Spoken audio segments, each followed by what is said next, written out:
From WPFW and DCTV. I kind of work with her. Actually, we're producing it as a television program today, so I'm glad y'all come out and participate. I got the camera. You right, thought I got to introduce you. So give it up for Carolyn Johnson. And then she's going to introduce everybody. Hi. Tomorrow is International Women's Day, so I think it's a very fitting occasion to look at women around the world and look at this film, Counting Heads, and women in South Africa and their hip-hop experiences, and talk to our international panel. Washington, D.C. and Palestine makes it international. To my left is Abeer. She's considered to be Palestine's first R&B artist and one of the few female hip-hop artists in Palestine. The challenges of being an Arab woman in Israel led her to art and established herself in the Palestinian scene after the second Intifada, which started in 2000. Not being supported by the hip-hop community, Abeer could not perform publicly for 4 years, and she's featured in documentaries Slingshot Hip-Hop and Maria's Grotto, a film about honor killings. She moved to the United States and released a mixtape and is working on her first album.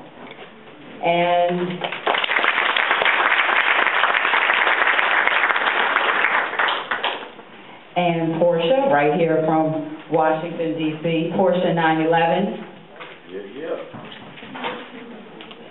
Oh, no, I'm getting your note. Okay, Porsche 911 has proven herself to be one of D.C.'s finest MCs. Her art reflects on her life's experiences and presents a variety of sounds with a style that is unique and truly defies the unexpected. Her skill as a writer and lyricist won the hearts and respect of her audience, and she is now working on material and becoming more active in her community.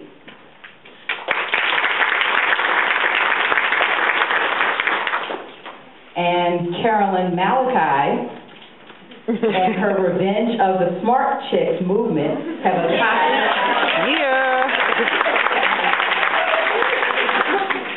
They have a cocky sound influenced by the likes of legendary jazz vocalists Sarah Vaughan, Nirvana, Lauryn Hill, John Mayer, and Seal and Sade. The Revenge of the Smart Chicks was Malachi's first CD and was released in September of 2008. Defying the laws of conventional neo-soul and spoken word, Revenge of the Smart Chicks ebbs and flows effortlessly. Malachi manages to get the manliest men to use their palms as makeshift mirrors and microphones during live shows. She can explain what that means. And for her next trick, she might just pull a rabbit out of your heart or your hat.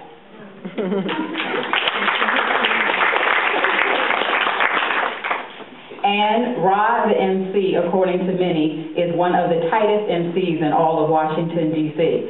She's amazingly gifted and talented and brings a unique perspective about life in her music. From D.C., she's signed to the Strange Music imprint and has performed with Wu-Tang, Raheem Devon, Lil Mo, and has released 4 mixtapes and will release her debut album in April of this year.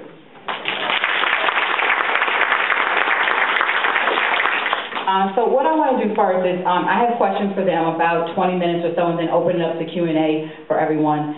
The first thing I want to start off with was looking at women in South Africa and seeing their experience in hip-hop. What did you see? This is another continent. What did you see that you immediately related to? Is something that you said, this really resonates with me? You can go ahead.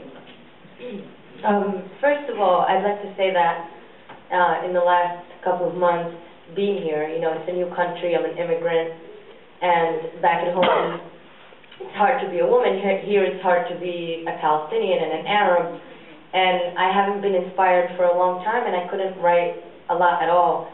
And I think after this movie, I'm going to be, writing my next album first, because I was really inspired. These women are amazing. I never thought I'm going to see anything like that.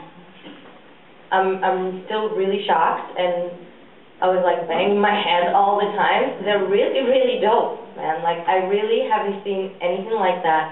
And I thought I knew hip-hop, but I think I was just introduced to hip-hop today. Very profound, very profound. Okay.